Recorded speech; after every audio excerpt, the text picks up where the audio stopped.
Welcome to Company Secrets Ballet Unfiltered, the podcast where we pull back the curtain on the professional dance world. Each week, I sit down with artistic directors and industry leaders to have candid conversations about how dance companies really work, what they're looking for, how decisions get made, and what it takes to thrive. I'm your host, Jared Reddick.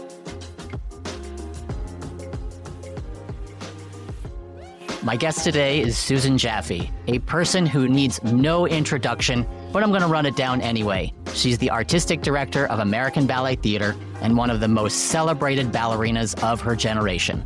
Declared by the New York Times as America's quintessential American ballerina, Susan spent over 2 decades as a principal dancer with ABT, as well as a guest principal with many of the world's leading companies, including the Royal Ballet, English National, and Stuttgart. She performed just about every great classical principal role you can imagine, and performed or worked with many of the 20th century's most prominent choreographers, including George Balanchine, Sir Kenneth Macmillan, Jerome Robbins, Yuri Killian, Nacho Duato, and Twyla Tharp. After leaving the stage, she was a Dance Magazine awardee, was featured in multiple episodes of PBS's Dance in America series, co-founded and co-directed a school, wrote a children's book, choreographed for dance companies and universities, and so much more before shaping the next generation of dancers as the Dean of Dance at the University of North Carolina School of the Arts, where we worked together for 7 years. She left UNCSA to become Artistic Director of Pittsburgh Ballet Theater before taking the helm at ABT in 2022. Susan is a rare combination of artistry and leadership, a woman who worked her way to the top of the ballet world with intelligence and tenacity. I'm thankful to call her mentor and friend, and thrilled to sit down with her today. Welcome, Susan. Thank you so much, and thank you for that beautiful introduction. Absolutely. I'm just thrilled that you're here. We could find time. Yeah, I'm very excited. Can you tell me what a typical day looks like for you as artistic director? Oftentimes in the morning while I'm having my coffee, I will respond to emails that are urgent, or I might send an email that I need to make sure I send it out before my day starts, because usually my day is back to back between morning meetings. Of course, my executive director, production director, general manager, marketing, advancement, my staff, senior staff, and board leadership, and so many meetings in the morning. And then I go directly into rehearsals. And oftentimes the rehearsals just can go straight through, so 7 hours straight without taking a break. Or sometimes I might have a 15-minute window to grab a bite or to have a quick meeting or something like that. So it's a pretty jam-packed day. And then I try as much as I can to respond to emails and things by the end of the day. And do you find that you have time to teach company class? I was teaching company class, but I have been asked by my corps de ballet to be more in the corps de ballet rehearsals. So they want more just attention from me in the core rehearsals, even before we get to the full calls. So I've decided to not do the company class so I could have more time to do that in the afternoons. Well, that's great for those young dancers. That's where you get a real opportunity to get to know them, and they get to know you and understand what it is you're looking for and how can they effectively work with you. Oh, absolutely. Yeah.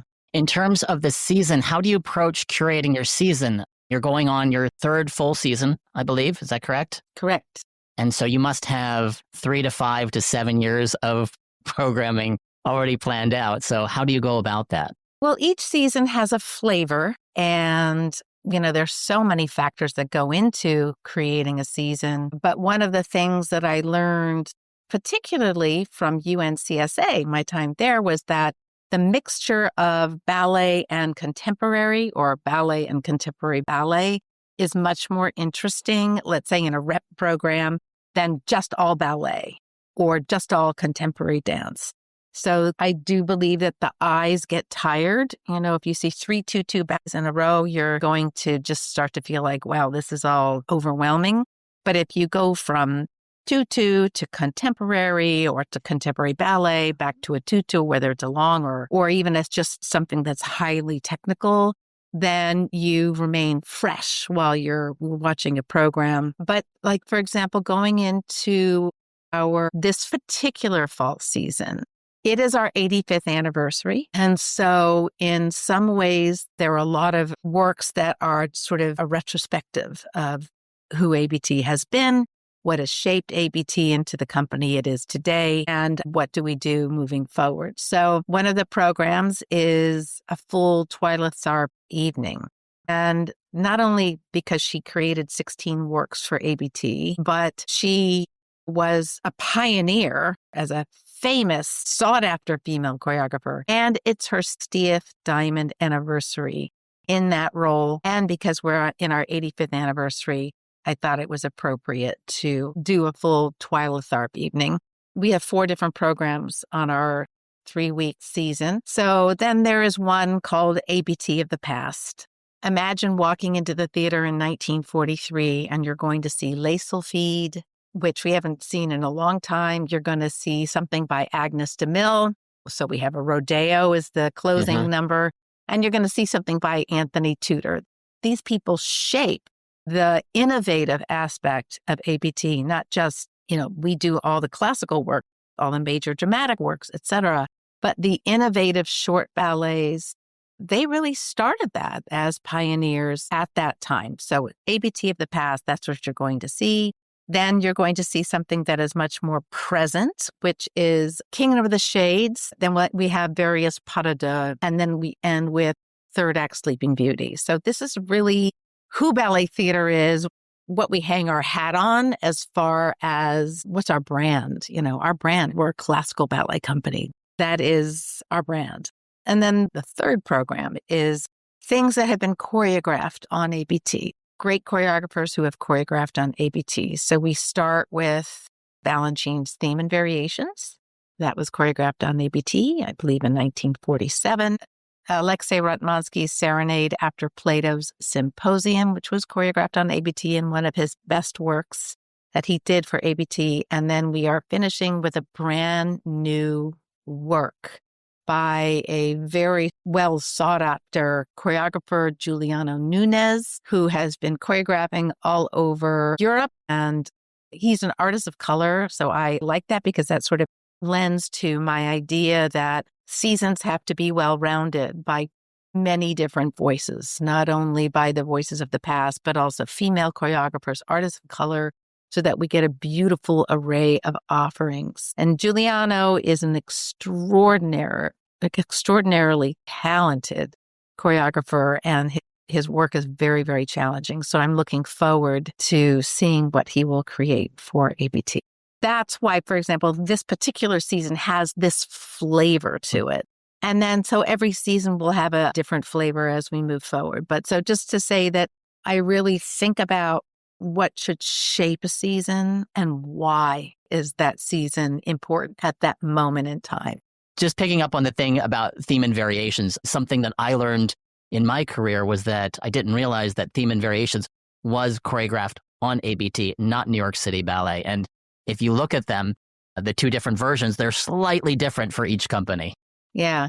And we just approach it more sort of traditional classic style. And they approach it with more of the Balanchine style. And they are a little bit faster, although I saw a 1978 version, Kelsey Kirkland and Misha Baryshnikov and ABT dancing Theme and Variations. Was it 76 or 78? And the tempos were at lightning speed.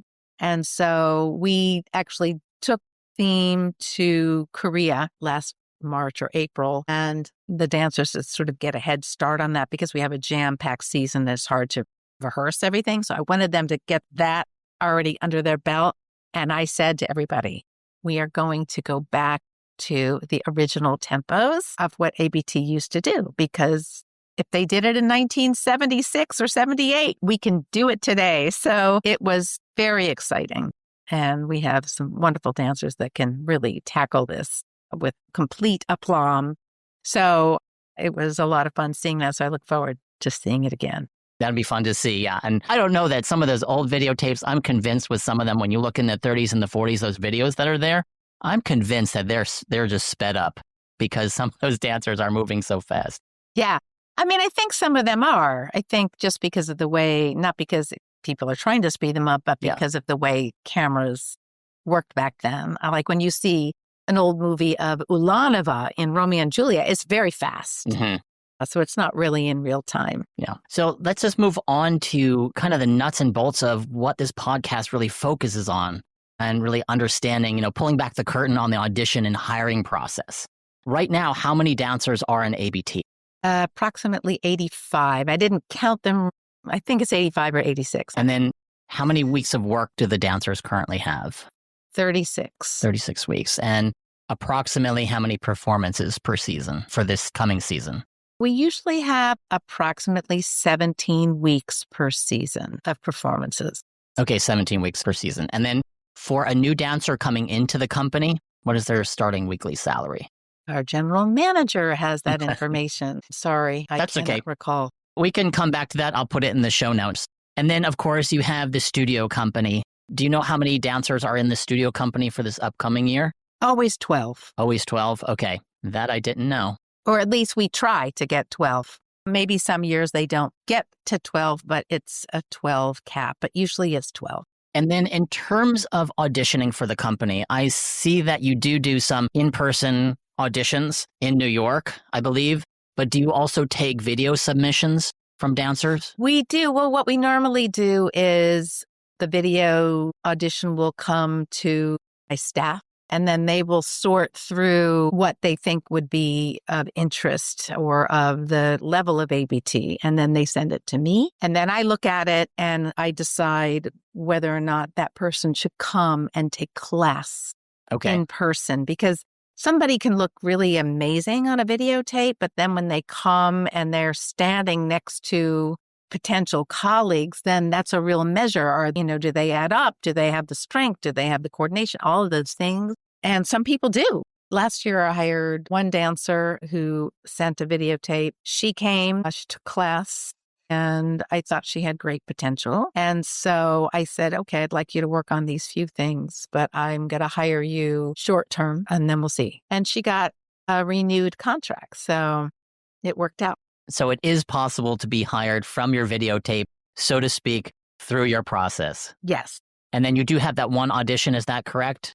In-person audition in New York? Is that something you're going to continue with? We have not. We have an audition. We don't have that for the company. Okay. And then in terms of the kind of the structure of the school to company pipeline, I'm sure that JKO, you want the students to come through the company, get training there, move into the studio company, and then move into the company. Is that what you're still supporting that, of course? Yes. Usually when they go through the school or even the last few years of the school and then into the studio company, they're trained in the ABT style or the ABT way, which is really classicism at the highest level and also somebody who can move in a contemporary way. And so in the studio company, they get a lot of contemporary ballet, which trains them to be able to adapt to all the choreography that comes into the main company when they're hired. In terms of when you are watching an audition or you're watching these dancers, they're in company class, you see them in person, what qualities catch your eye? What is going to jump out to you when you're in the studio and say, I need to have that dancer in the company, or I want to give them the opportunity to work with us? Yes. So, well, first it's baseline, it's technique. Do you have the physicality to be able to do a season of 36 weeks of very difficult choreography? Do you have the technique? Do you have the coordination? Do you have the style of the arms, the épaulement? So just basics. And then the joy of dance, really. Do you have the joy of dance in you? Do you have a certain amount of confidence in who you are? Do you fit in? Do you look like you would fit into the company? And so all of those things. And then, when somebody gets into the company and let's say I look at somebody I need some solo people to go and do solos.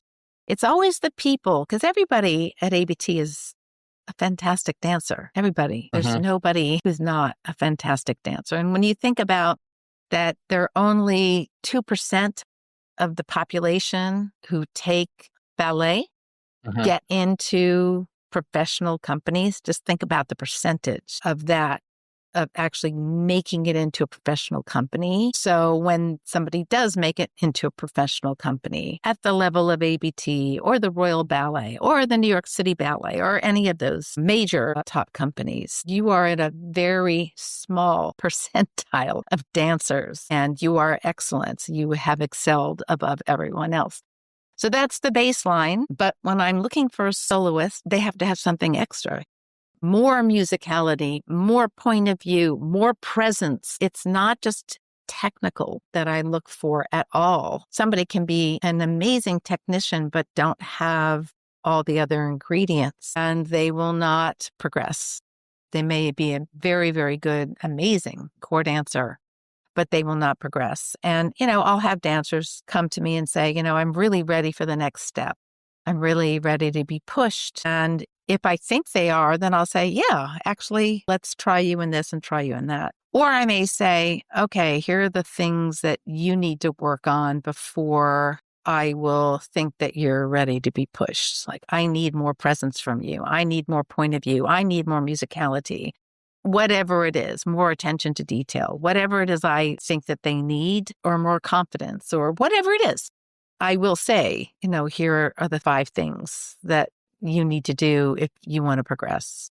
And, you can do that in class. You can do that by taking some outside gigs. You can get yourself a private teacher on Mondays. You can do those things to help you progress, or you can even do just more cross training. For example, not just about strength, but when I started doing gyrotonics, I learned so much more about who I was as an artist than, maybe just doing another ballet class. So as an artist, you have to keep informing yourself, whether it could be going to museums. Yeah. It could be anything. As long as you are a lifelong learner, as long as you are insatiable, and as long as you are self-responsible, meaning that you don't blame the outside world for your circumstances, that you actually take self-responsibility for yours. Now, it's one thing if you get hit by a car, okay, or there's a war, okay, yes, you can blame the outside. But, people's paths are their paths for a reason, and nobody's done it to them. Right. So if they are self-aware, self-responsible, self-respecting, and continue to learn and grow, they will be joyful citizens in a ballet company and also in the world. Absolutely. I think it's good to think about how this art form is such a never-ending process. And you always have to be self-reflective of what you're doing. And it's so easy to get into the mindset of comparing yourself to other dancers in the company versus turning it internally into what you need to do in any given moment. Yeah. You can't only focus in one place at a time. So if you're constantly looking sideways and looking at other people, guess who you're not focusing on? Right? So it takes you outside of yourself instead of being self-focused. That's great information, and I hope the dancers listening take notice of that. So speaking of younger dancers or dancers in general, what do you wish that they knew about company life? Really thinking about dancers who are going from school or their latter part of their training or their first year in company, second year in company. What do you wish they knew about company life? That when you get into core, you have to really become your own cheerleader, your own teacher. You have to constantly think about where you're going and being positive. And, because you can get into a company and let's just say there's always going to be people who complain, always. Mm-hmm. You get a group of people together, they are always going to find fault with the schedule, fault with this, fault with that. I'm not a star because it's Susan's fault, and they can bring everybody else down and you can get caught up in that. And what happens is it may initially make you feel like you belong, but you don't realize the cost to your own energy. You don't realize what the negativity will do to you and bring your energy down and bring your self-esteem down and, all of those things. And you see this in the country, people want to belong to something and then it may be a very negative thing. Right. But they belong. Right. They feel embraced and supported. I would suggest to make sure that you are your own leader and that you protect your energy and you protect your positivity. Because if you do that, and I see dancers who do that, guess who gets ahead? Guess who excels? Yeah. It's always the positive people, always. And it's not because directors like positive people. Yes, of course. It's because they are self-enforcing, self-perpetuating, self-learning, they are taking care of themselves through their journey through a company. So I would definitely say, watch out for that. Don't get dragged into the negativity. It will keep you down. It will keep you unhappy, and it will block your growth. So I would warn against that. That is great advice and a great reflection on young dancers' path, and kind of leads us into our next question, which is really around mental health. And we know it is so important for the well-being of dancers, especially in this profession that demands so much physically. Can you share with us maybe a habit or mindset that served you throughout your career? You had such a fantastic and long career. It takes such enormous mental fortitude to have that kind of longevity. Yes. Well, everything about anybody's life is about perspective. It's about your perspective on things. Do you see an obstacle as an opportunity? Do you reprimand yourself when you fail? Or do you just say, okay, no, tomorrow's going to be better? Are you kind to yourself? If you see something in a negative way, how do you take responsibility to find a different perspective? Because it is up to you. So for me, and I also do believe that staying constantly engaged on social media or your cell phone or computer lends to unhappiness. I think you've got to get out in nature. You've got to do things that do not require your phone. But also, I think meditation is a really important, even if it's 5 minutes, to get to yourself, because you can ask all the advice in the world. I'm having a problem, or somebody might make you feel better. The only thing that's actually going to give you the deepest and best advice is from inside out. And if you can get yourself to just focus and breathe and connect to your inner being, you will be so much stronger than any other force out there in the world. So whether it's breathing exercises, yoga, whatever it is, taking a long walk in silence, finding a way to, if you're in a negative mindset, to pull yourself up and up. Life is never going to be perfect. Yeah. We're going to have great times. We're going to feel elated. We're going to have terrible times. We're going to feel depressed. Life, it's a full spectrum of things. So it's how do you navigate the times when it feels the darkest? And how do you focus on what is good for you and your career and your goals and your life and your internal life? So I think for me, the meditation kind of saved me from just getting sucked up in the drama of life. But there are plenty of other ways to get to the same thing. But that's just one avenue. Yeah, it sounds like what you're talking about is just anything that will help a dancer have perspective about their lives and also put their careers in perspective, like what is important to them within their life around their careers. And being a professional ballet dancer is so all-encompassing, right? It's a 24/7 job. How do you preserve your mental health? Yeah. And also, for example, if you keep running into a wall head first, stop doing that. Stop trying to do the same thing and expect a different result. So if you're feeling, let's just say, just taking a situation from my own life where there was an artistic director before, Kevin McKenzie, where she really tried to, let's just say she was not a fan. Okay, let's just put it that way. I tried a few times, hey, I'd like to learn Capalia. And then this person would say, oh, yes. And then it wouldn't happen, that kind of a thing. So I stepped out of my comfort zone and I went to Europe as a guest star. I didn't want to go as a guest star. I was very comfortable and safe in my own company, but because I kept running into a wall, then I had to find a different avenue for expression. And then that opened up the floodgates and things started happening for me and life expanded in ways I could have never imagined. So again, that sort of goes back to don't blame your circumstance. Don't blame a person or make somebody a culprit, or find what is going to help you expand. And if you're bumping into a wall with your artistic director or whoever it is, find another avenue. That doesn't mean you have to leave the company, Maybe you start your own, maybe you start choreographing. Maybe you start your own small group during times that are off. Maybe, do something expansive, because the most important thing is to keep growing. Absolutely. Right? And I was just going to say that it just sounds like you are in a constant growth mindset about your life and how you navigate the profession. And I think that we all need to do that in our lives, or whatever profession that we are following.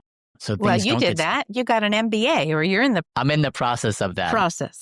So, yeah, it's life affirming to continue to expand and grow, but you can't keep expecting, if you're feeling stuck or stagnant in a place, that it's not your responsibility, right? It is your responsibility.